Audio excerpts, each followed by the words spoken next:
Okay, this is going to date this episode, but I'd like to point out that that my Giants are now number 2 in the National League West. They went on a run. They've won like 16 of the last 20, something like that. I don't watch any baseball, but we'll play Call of Duty or stream with Marcus sometimes, our boy Filipino Thunder, and he'll have the game on the background. So you hear him like screaming at people on the game while we're trying to. He's a big Giants fan. Yeah.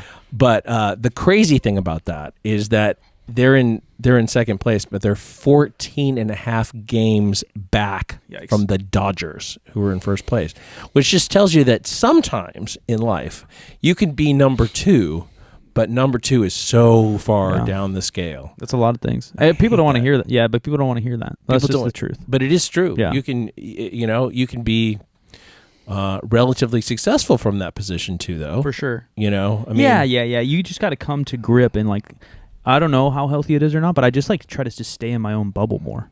Like, hey, my things are doing good. Instead of comparing my things to Omar Esau's things or Bart Kwan's things. And obviously that's easier said than done with social media. I am looking at other people's shit and I get down. Like, well, they're your friends too. So you hear what's going on with them. And stuff. And other, network in the fitness industry or whatever. I'm like, damn, they're doing this and I'm not doing that. But like to find like happiness, I just find my routine and then any kind of growth is good enough for me. But people don't want that either. People, I want to be the best or I'm not going to do it at all or shut the fuck up.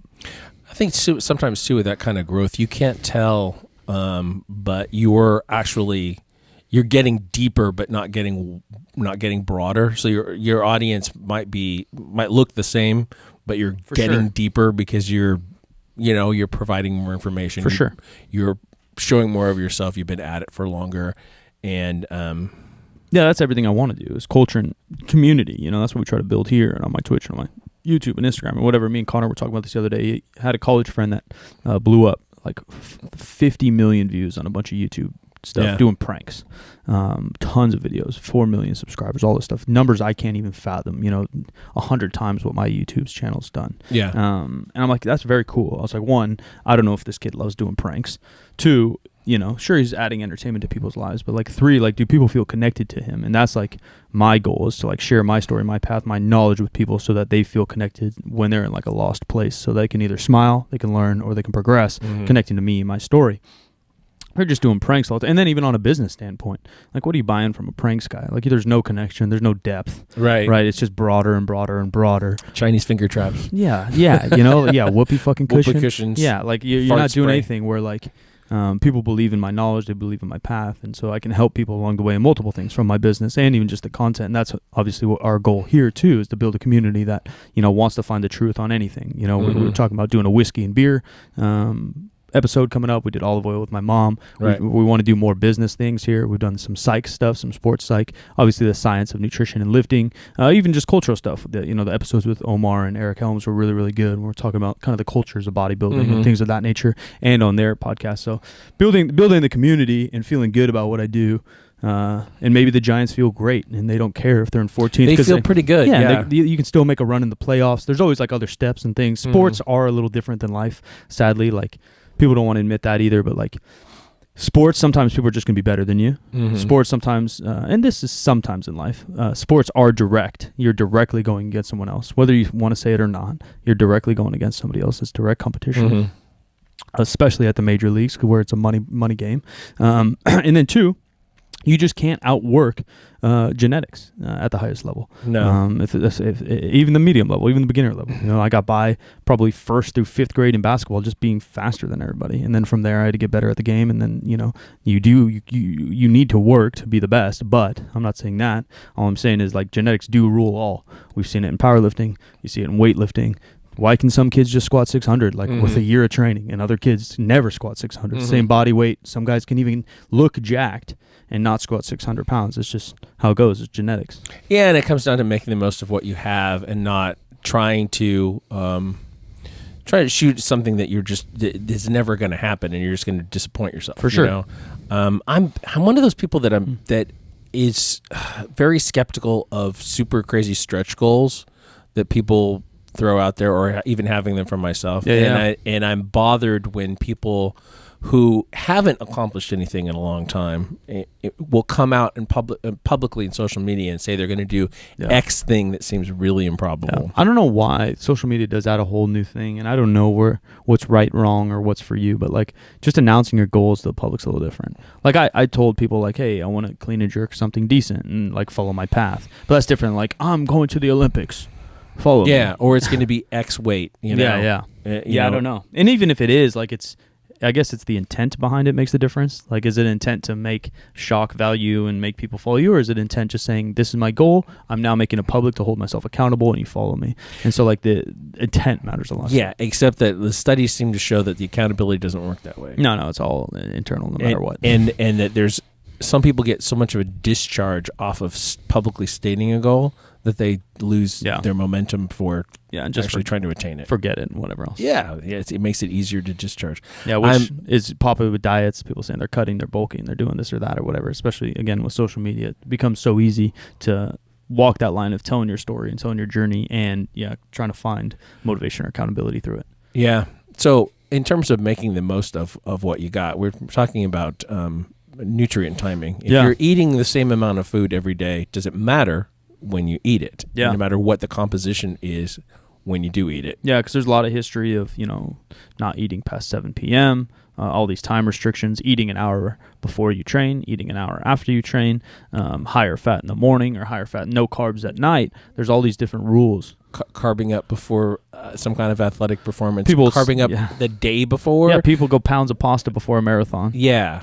That seems like, I don't know. I'd shit myself. Me too. But so we have Dr. Mike Israetel. He's going to answer some of that. I think to me, in my experience working with people and personal experience, one, you got to figure out like what works for you mentally and physically. And I think it even counts for podcasts. Like people say like, oh, you're just talking to a microphone. Well, like, yeah, go ahead and try it, dude. I dare you. But secondly, like I prep for these things. I make sure I eat at the right time. I make sure I like dose my coffee at the right time. I make sure I'm listening to good music to put me in a good mood. I do sometimes do like stupid mouth drills. I make sure that I'm ready to talk. I make sure that my brain's working the same with my mouth. And I'm prepared. I take a shower before each one. Even if I've already showered in the morning, I'll shower again before this. It's just my mental prep. I have these things to prepare for this situation that set me up for success. And I think nutrient timing, timing your carbs, meals, water, all those things can somewhat be individual. I've known some people that can slam a burrito an hour before training and then smash weights. For me personally, I need 2 or 3 hours. I think the athletic endeavor obviously matters. And so I think Dr. Mike will obviously agree with that, but I want to know kind of the science of what's optimal. Because I do think, blanket statement, that if you're hitting your macronutrients, shout out to Eric Helms and kind of his pyramid of what's important in nutrients and training even, but definitely nutrition. There's this huge basis, and you're going to get 90 to 95% of your success just hitting your macronutrients every day. Getting enough protein, carbs, and fat daily, consistently for your goal will lead the most gains. And then the top 5% are broken up to a couple different things. It is probably nutrient timing, getting the carbs into the right time optimally for recovery and for performance, supplements, quality of food beyond that. We did another episode on soy protein versus, maybe a whey protein or something that's a little bit more complete. Those little things will add up in the top 5%. I want to know if Mike or science says that nutrient timing is maybe more important than that, but everything I've come across and I've worked with, it's a lot more minuscule for the majority of people. If you're heading towards the Olympics, you're playing in the NBA, maybe you need to take a look at them to get every single edge out of it. And I suppose that we can also talk a little bit about like what used to be the common bodybuilder meal plan where you ate 6 times a day, whatever, and for small meals 6 times a day or whatever, in terms of how that affects both your recovery, your gains or whatever, and then also your metabolism, which was another episode, but still. Because training and nutrition, everything kind of, and even science, everything kind of, not science necessarily, but training, nutrition, common beliefs go in a seesaw pattern where like maybe the 90s they got all complex. You got to have 8 grams of BCAAs every half hour and all these things, and then it turns too much the other way where they simplify it too much. Where they say 6 meals doesn't matter, but I'm pretty damn sure there's a study that shows if you equally dose your protein in 4 to 6 meals opposed to 2 to 3 meals, you do have more protein synthesis, more recovery, more muscle gain in the higher meals spread out, and that's just because of how our metabolism works. You can only absorb and synthesize so much protein at a time. So if you have one meal, shout out to these intermittent fasters. If you only have one meal of 200 grams of protein, for me, or I have 6 meals of that 200 grams of protein broken up in 4, 5, 6 meals, it will be more optimally utilized in more meals, and that is just science. So how much will that affect how I look, how I recover? Maybe not noticeable for the everyday person, but in the long term, if you do that every single day for the next 10 years, and I'm trying to go to the NBA, or I'm trying to be a pro bodybuilder, or I'm trying to go to the Olympics, now it may play a significant role. It adds up. And just from an experience standpoint too, sometimes after a big workout, like I'm ravenously hungry, regardless of when I ate. Sometimes I'm really not. Yeah, same. Like I really just don't not entertaining the idea of eating. And like, are you giving up something by not jumping in? Your window? Yeah. I think there is a window. I know it's come from get that protein in after your last set to maybe the next 2 hours, and we'll see what Dr. Mike has on the latest data. All right. Now, I think this is one of your favorite topics. I don't know. I followed you for a long time. I've learned a ton from you. We've hung out in LA, shot some videos, things like that. But this is something that I think it's kind of skewed both ways. And we want to dive in and just kind of get your general thoughts, and maybe we'll get a little more specific. But we want to talk about nutrient timing, maybe just for the general public, health reasons, aesthetic reasons, and performance reasons. And then maybe we can talk about even meal timing if you want to tie that in as well. The old school thought of eating 6 meals a day, stoke my furnace or whatever you're doing. And then also, like timing your carbs, timing your fat, timing your protein. How much does that matter in the grand scheme of things?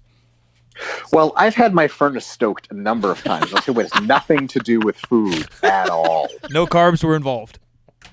I mean, technically there were carbs, but... Chocolate syrup. Is lube carb? Anyway. How many carbs are in KY? Dude, I'm sure somebody's asked that question before. I promise you. That'll be our next episode. Yeah, how many carbs in edible panties? Like that. You're not supposed to swallow the KY. Good God. Meal frequency, nutrient timing, all that good stuff. So 2 things to sort of start out the discussion. Thing 1, for people that are interested in performance and body composition at a relatively high level, nutrient timing probably accounts for something like 10% of the differences in effects between different diets. So if you do intermittent fasting versus if you eat like properly timed 5 to 6 meals a day, you might have up to a 10% difference in diet result, which is like, it's not going to be the difference between making you an elite athlete and not an elite athlete. But like if you are gunning for the Olympics and you decide to do intermittent fasting, you might take like 2nd or 3rd where you would have won. I don't think anyone really wants that. So if you're like if you're competitive in sport, I would say that nutrient timing is definitely something for you to look at.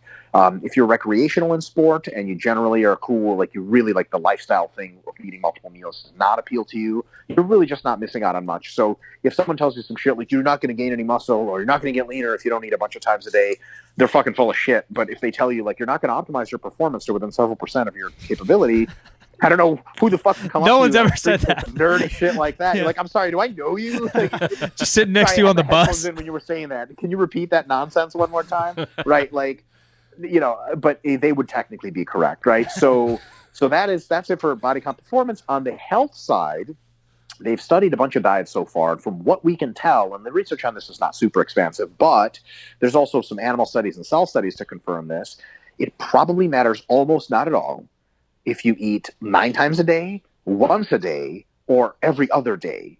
And for pretty much everything in between. So for health and longevity, it probably doesn't fucking make any difference whatsoever how often you space your meals or any of that shit. But for performance, it does have some of a deal. And sometimes it is worth saying, some people are sort of conflicted about which one they're into. Like, I meet a lot of guys in jiu-jitsu. They're like, I fucking do intermittent fasting. I'm like, sweet, you watch Joe Rogan? And they're like, fuck yeah, I do. And I'm like, sweet, so do I. And they're like, yeah, it's the shit. Like, it's the only thing that works. And I'm like, Joe's never said that. And also that's false. And then I'm like, dude, they're like, so they find out I have like a PhD and other bullshit, and they're like, so what do you think I should be doing? Which is really another way of asking, like, yeah, please approve of my intermittent fasting, right? And I'm usually like, well, do you compete in jiu-jitsu? And they're like, if they say yes, I'm like, intermittent fasting is probably not the greatest idea in the world. Like, you putting your fucking your record on there, right? Like, you want to win, you should probably eat at least 3 meals a day, probably more like 4 or 5. And I can get into with you guys why that is. But like, if you're like fucking like a jiu-jitsu dad who just is doing it for 3 hours every couple of weeks to get the fuck away from his family, which he hates, and the life which is crumbling around right just outside of him, then fuck it, intermittent fast away. Who gives a shit? So then what does it look like if we were to optimize performance, let's say for a weightlifter, powerlifter, jiu-jitsu guy, maybe even a basketball player? How and why would we spread out to optimize these sports?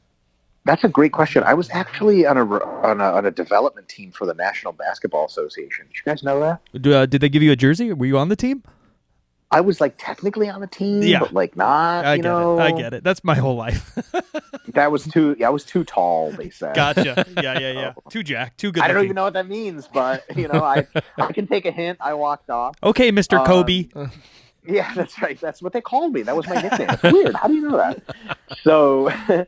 So anyway, there's just a couple of concerns you have for athletes. One, there's the sort of pre-workout meal, which can be like 1 to 4 or 5 hours before training, depends on how big it is and depends on like how you handle food during training. And that like it tops off your glycogen stores, gives you good blood glucose, basically feeds your brain so you have energy and you can like psychological energy to perform. Like if you haven't, people say like I love intermittent fasting, and they're like, how do you feel after 16 hours of not eating? Like fucking energized. I'm like, shut the fuck up. Like really. Like, if I was like, all right, you wake up on a fucking island and they're like, like these rich fucking cocksuckers are like hunting you, like, wow, a hunting man. And like, you have like an hour to get through this course and we're going to be shooting at you. They're like, do you want a snack or not? You're like, no, I'm good. I work better fasted. Like, you're not going to say that shit.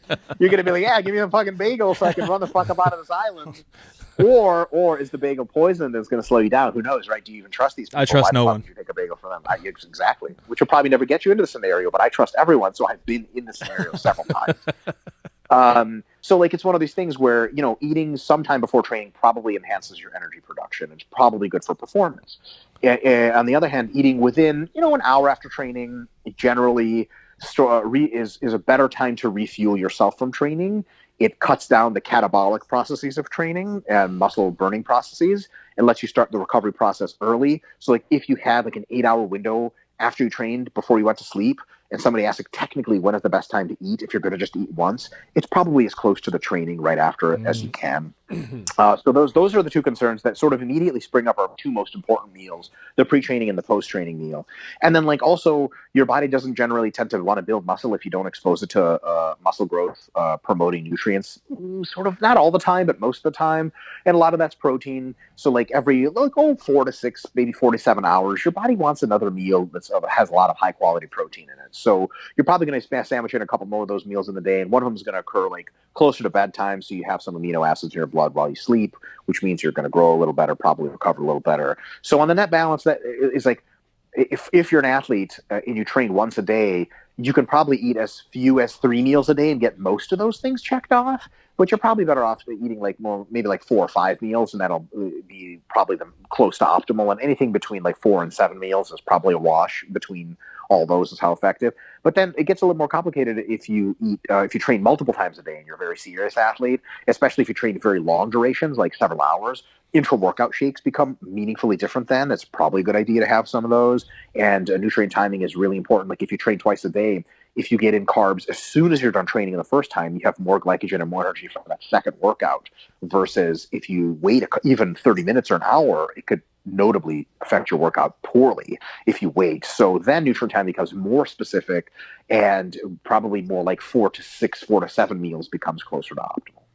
What about the protein distribution? You mentioned kind of triggering some protein synthesis throughout the day would be good, 3 to 4. There's talk of how much protein you should have at each meal. I assume if you're having 3 to 4, you would just want to kind of break up your protein evenly? Yeah, that's exactly the right assumption. Yeah, so generally speaking, you just want to break up your protein into roughly even increments. And how do you get the increments is like, well, your number of meals and your total daily protein. If you're taking like a gram per pound a day, which is reasonable, then you just divide that shit by like 3, 4, 5, or 6 or whatever, and you get your protein amount. So is there some difference there, like some variation? Totally. Like, can you have like a 30-gram whey protein shake and then later have like a 70-gram protein steak? Totally. But just don't do anything crazy, like have 5 grams of protein in one meal and 90 grams in the other. Like, there's nothing wrong with the 90 grams, except most of it's going to be burned for energy because your body can only anabolize, turn into muscle, enough some protein at some time. So it's not that the 90 is too much, your body can't process it. Like, you can process it, it's just going to burn it, most of it off for energy. You'd be better off taking, cap like at least 30 grams off that 90, stuff it into 35 instead of 5, and now you have 2 anabolic meals versus just one meal that's anabolic and one meal that's not. So let's take an average person who is trying to lose 20 pounds or something like that. Does their meal timing or just how frequently they eat make any difference at all, if calorie equated? Are they training with weights or no? No. No, it makes pretty much no difference at all. Yeah. So if you eat one meal a day and you eat the same calories 5 meals a day, no. One thing that nutrient timing almost certainly has no effect on is your metabolic rate. There is a little bit of nuance with non-exercise activity thermogenesis. If you are one of these people that responds really well to intermittent fasting, then when you're not stuffed full of food, you have lots of energy, you move around the day, no problem, and maybe something like coffee helps with that. And then that's not an issue. But some people, if they don't eat consistently, their activity levels drop off because they get so tired. Do you guys have any friends or family that, like, if they don't eat every 3 or 4 hours, they just stop? They're like, I need to eat or I won't be able to get any work done. I won't be able to move around. Like, yeah, that's the hangry people. So if you're one of exactly. Yeah. So if you're one of those people, you can actually get slightly worse results on a weight loss plan if it's not enough meals, because your expenditure of energy will turn down because you don't have enough energy to move around. But generally speaking, within a very wide range of meals for most people, it doesn't fucking matter. You eat 2 meals a day or 6 meals a day, you're going to lose the same amount of weight. Now, how much of that will be muscle versus fat? If you're not training, there's going to be fucking no difference pretty much. If you're training, then you're going to retain significantly more muscle eating many meals per day or more than 3 versus eating less than 3. It's not a ton, but it's significant, meaning that we can detect it in studies. So if you want to diet for a bodybuilding show, you're not going to do it intermittent fasting. You can. You're just going to lose way more muscle than you need to. I know you mentioned protein out evenly throughout the meals, and it might depend on sport or the athlete and obviously the goals, but what does some of the carb distribution say for someone that's doing 4 meals a day and their trainings in the middle of the day look like, just generally? Yeah, totally. So you can, there's a lot of ways to slice it, but probably a more optimal way would be like, have a little bit more than, so let's say you have like just your carbs split up evenly among all 4 meals to start with. You might like take, instead of 25, so it's 25% of each meal, right? And instead of 25% for your pre-workout meal, you might go to like 30%. And instead for your post-workout meal of 25, you might go to like 40%. And that means you only have 15% in the AM meal, 15 in the PM. Like, that's a good way to do it. What you don't want to do is like overvalue nutrient timing, because it's not that powerful, and be like, all right, 50% of my pre-workout, 50% of my post, 0 fucking carbs in my AM and PM. And someone's like, hey, do you want peanut butter in your shake in the morning? You're like, fucking peanut butter is 3 grams of carbs per scoop. Are you out of your fucking mind? I'll get out of ketosis and I'll die. Like, that shit's definitely not true. So just bias it a little bit, kind of like, just a little bit more carbs pre and post, and then you've probably covered all your bases. Oh, wait, shameless plug. Can I make a shameless plug? Hit away. Absolutely. The fucking RP Diet app, which your boy over here fucking created all the basic algorithms for, actually does all this fucking shit for you. You don't have to think about a goddamn thing. You just type in your goals, type in your favorite foods, and shit tells you, it reminds you when to eat each meal. You get to pick your favorite foods, and it tells you how many of the combinations, how much to put on your plate. You get all your fucking results. And then you're happy when you're leaner and you have a billion friends, and all of a sudden even the sky looks prettier. Dog's walking itself. Yeah, again, dog walks itself. The dog respects you like it goddamn well should.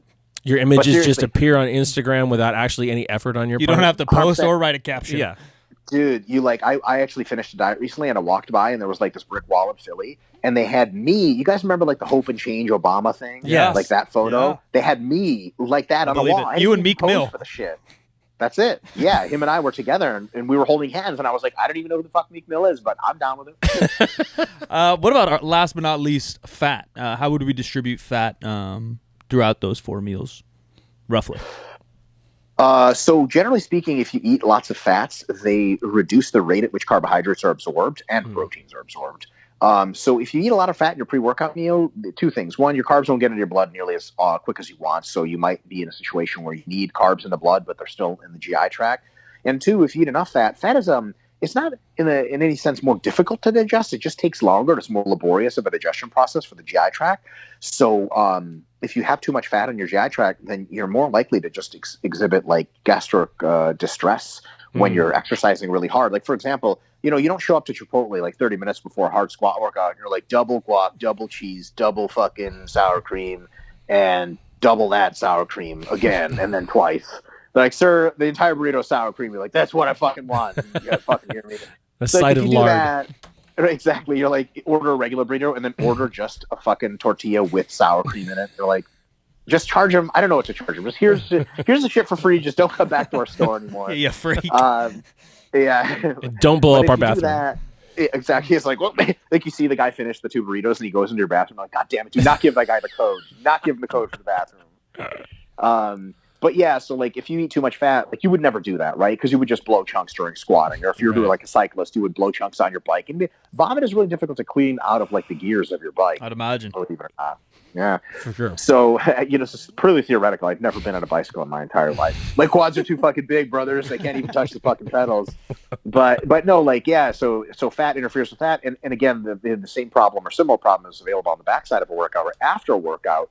You want carbohydrates to get into the bloodstream and amino acids relatively quickly, and if you eat a bunch of fat, that doesn't really happen. So fat in a nutrient timing generally behaves inversely to carbohydrates. Like when your carbs are high pre-workout, post-workout, your fats are lower.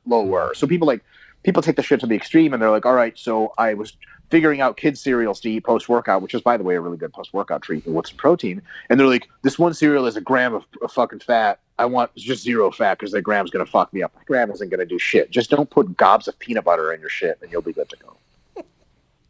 Yeah, easy. Perfect. Man, that was everything we could have asked for in the question. Mike, this is your time. Plug away. Where can people find you? RP Dr. Mike on Instagram. Oh, sorry, at RP. If I didn't say the at, what the fuck would people type in, right? They'd be so lost. Like how does this work? So at RP Dr. Mike on Instagram, it's my personal account.